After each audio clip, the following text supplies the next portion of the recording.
सनक सनंदन सनातन सनत कुमार में से श्री सनातन जी की वाणी।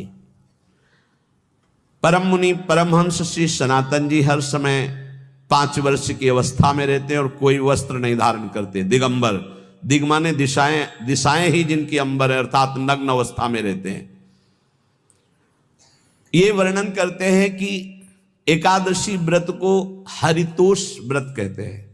भगवान की प्रसन्नता के लिए, हरिजू की प्रसन्नता के लिए एकादशी व्रत रहा जाता है। प्रायः समस्त वैष्णव जन रहते हैं। जो रसिक जन प्रियाजू के चरणों के अनन्य हैं, उनका एक ही व्रत है, श्यामा श्याम की 8 पहर उपासना करते हुए अपने मन वृत्ति को श्यामा श्याम में समर्पित करना। यहाँ ज्ञान ध्यान व्रत कर्म जीते सब काहो में नहीं मोहि प्रतीति, रसिक अनन्य निशान बजायो एक श्याम श्यामा पद प्रीति। पर जो एकादशी व्रत रहते हैं परम धन्य है, वो हरितोष व्रत है। अब एकादशी व्रत का नियम क्या है और कैसे एकादशी व्रत का फल मिलता है, कई बार चर्चा हुई। बहुत सुंदर तस्मात् शास्त्रम प्रमाणम ते, शास्त्र प्रमाण के अनुसार श्री सनातन मुनि बोल रहे हैं।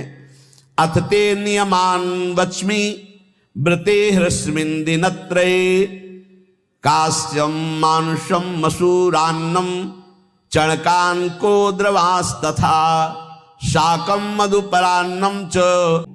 और एकादशी का फल प्राप्त करना हो उसको ये नियम पालन करना चाहिए। अथ ते नियमान वच्मि व्रते ह्रस्मिन् दिनत्रये, उसको 3 दिन, एक तो दशमी और एक द्वादशी और फिर बीच में एकादशी, उसको 3 दिन संयम में रहना होता है, तब बीच की एकादशी का उसे फल प्राप्त होता है।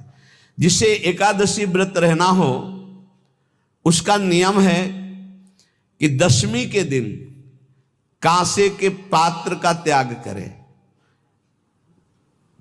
वैष्णव सिद्धांत है कि कभी जिसमें मांस बना उस रसोई का भोजन न ग्रहण करे। मसूर की दाल, चना की दाल, कोदो और कोई भी शाक, शहद, दूसरों का अन्न, दोबारा भोजन और मैथुन, ये दशमी के दिन त्याग दे। एक बार दशमी के दिन भोजन करे 24 घंटे में, क्योंकि एकादशी रहना है। कांसे का पात्र, जिस रसोई में मांस बना उसके भोजन का त्याग, मसूर की दाल, चना, कोदो, शाक, मधु अर्थात शहद और दूसरे के द्वारा दिया हुआ भोजन और दोबारा भोजन और मैथुन क्रिया, इनका दशमी के दिन कभी भी प्रयोग ना करें। इन 10 वस्तुओं से वैष्णव दूर रहे दशमी के दिन। फिर एकादशी के व्रत में, ये पीछे तो हम वर्णन कर ही चुके हैं, कहीं नहीं आया यहाँ कुटू का वो कचौड़ी पकौड़ी और सिंघाड़ा का हलवा और ये दुनिया के खीर और सब। ये एकादशी के दिन किसी भी तरह की गेम आदि क्रीड़ा ना खेले। जैसे अब आज व्रत है तो बैठे हैं अपना मोबाइल में गेम खेल रहे हैं, ऐसा कोई भी क्रीड़ा नहीं। द्वैत क्रीड़ा, किसी भी तरह का गेम, ये सब खेल नहीं। द्वैत क्रीड़ाम च निद्राम च तांबूलम दंत धावनम परापवादम पैशून्यम स्तेयम हिंसाम तथा रतिम कोपम हृतवाक्यम च एकादश्याम विवर्जयेत। एकादशी के दिन उपासक को चाहिए कि वो किसी भी तरह की क्रीड़ा, मनोरंजन बिल्कुल नहीं। चनिद्राम, नींद नहीं लेनी उसको, न दिन में न रात में, एकादशी व्रत। और प्रायः पुराने महापुरुषों ने ऐसा किया है। रामदास जी डाकोर के रात में जाते थे, रणछोड़ भगवान के यहाँ कीर्तन करते थे जाकर, तभी तो भगवान उनके कीर्तन पर, उनकी भक्ति पर रीछ कर गाड़ी में बैठकर उनके साथ आए थे। पूरी रात जग कर कीर्तन करना, और दिन में तो सोना ही निषेध है। द्वैत क्रीड़ाम च निद्राम च तांबूलम, पान खाना निषेध है एकादशी को, बिल्कुल नहीं, जो व्रत रह रहे हैं। और दंत धावनम, वृक्ष से तोड़कर जो दतून की जाती एकादशी के दिन है। परापवादम, दूसरे की निंदा करना, चर्चा करना नहीं, अर्थात अधिकतर मौन व्रत धारण करे एकादशी के दिन। पैशून्यम, चुगली करना। स्तेयम, कोई चोरी करना। हिंसाम, वाणी से, शरीर से, मन से किसी को दुख पहुंचाना।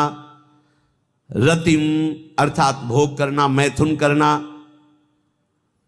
कोपम, किसी के ऊपर गुस्सा करना। अनत वाक्यम, झूठ बोलना।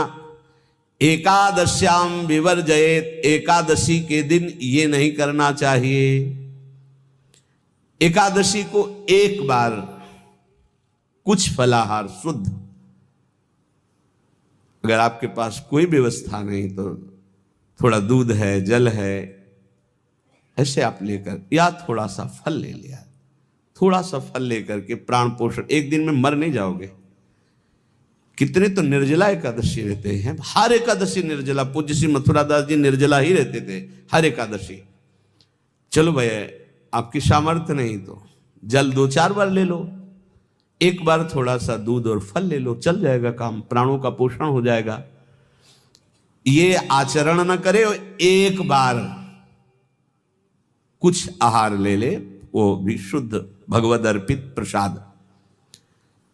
फिर द्वादशी को काश्यम, मांसम, सुराम, छौद्रम, तैलम, वितथ भाषणम, व्यायामम च प्रवासम च पुनर्भोजन मैथुने, अस्पृश्य स्पर्श मासूरे, द्वादश्याम द्वादश त्यजेत। कांस के पात्र में द्वादशी को भी भोजन न पावे। जिस रसोई में मांस बनाओ उसमें आहार न ले। किसी भी तरह का नशा द्वादशी को न करे। शहद न पाए, तेल के बने पदार्थ न पाए, मिथ्या भाषण न करे, और बहुत शरीर का व्यायाम न करे, बहुत थकावट वाले कार्य न करे। दोबारा भोजन न करे, एक बार द्वादशी को भी भोजन पवित्र। मैथुन न करे, जिसका स्पर्श नहीं किया जाता ऐसे पदार्थों का स्पर्श न करे, और मसूर की दाल न खाए। द्वादशी को जो इन नियमों का पालन करता है, दशमी द्वादशी ऐसे और एकादशी ऐसे, तब उसे एकादशी व्रत का फल प्राप्त होता है। जो इस पद्धति से एकादशी, ये जो मनमानी है सब नहीं, हर पदार्थ मिल जाएगा आपको फलाहार में। हर पदार्थ हमको बताया गया कि आपको जो चाहो सब पदार्थ फलाहार का। अरे भाई, हरितोष व्रत है तो हरि प्रसन्नता के लिए एक दिन भूखे रहने बहुत आनंद आता है। पहले भगवत कृपा से ऐसी गंगा जल पी करके कुछ दिन, फिर कभी कभी निर्जला एकादशी का भी आनंद। बड़े संन्यास मार्ग में थे तो बड़े संयम से सब शास्त्रीय पद्धतियों का निर्वाह होता था। उपासक को चाहिए कि इन नियमों से व्रत का अनुष्ठान करे, मनमानी आचरण न करे। सबसे प्रार्थना जो एकादशी रहते हो, हरितोष व्रत इसे कहते हैं, भगवान की प्रसन्नता के लिए रहा जाता है, रहना चाहिए। जो अपनी आचार्य परंपरा में हैं, जैसे जिनका सिद्धांत है, पर रहने का सिद्धांत ये श्री सनत कुमार जी वर्णन, श्री सनक जी महाराज, ये सनत कुमार जी वर्णन की, सनक जी महाराज कह रहे हैं सिद्धांत ये श्री सनत कुमार जी वर्णन, श्री सनक जी महाराज, ये सनत कुमार जी वर्णन की। सनक जी महाराज कह रहे हैं, यदि भगवान का आश्रय नहीं, सत्संग नहीं है, तो इन 4 में से एक हो तो नाश कर देता, फिर चारों हो तो सर्वनाश हो जाता है। यौवनम धन संपत्ति, प्रभुत्व विवेकता, एकैपमप्यनर्थाय किमु यत्र चतुष्टयम। यदि सत्संग नहीं है, यदि भगवद आश्रय नहीं है, और खूब धन हो, जवान अवस्था हो, और बढ़िया पद मिला हो, प्रभुत्व चलता हो, और अज्ञान हो, फिर क्या कह रहा है? बोले ये चारों जहां मौजूद होते हैं वहां सर्वनाश का खेल शुरू हो जाता है। अगर इनमें से एक हो तो सर्वनाश करने में पर्याप्त है, और अगर चारों हो तो फिर क्या कहना है?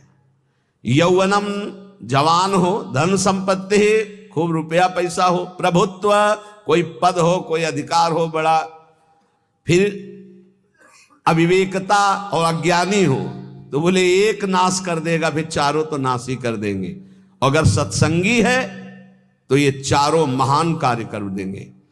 क्या यौवनम, जवान है, खूब दूसरों की सेवा, मेहनत पूर्वक धन संपत्ति कमाकर माता पिता की सेवा, परिवार की सेवा,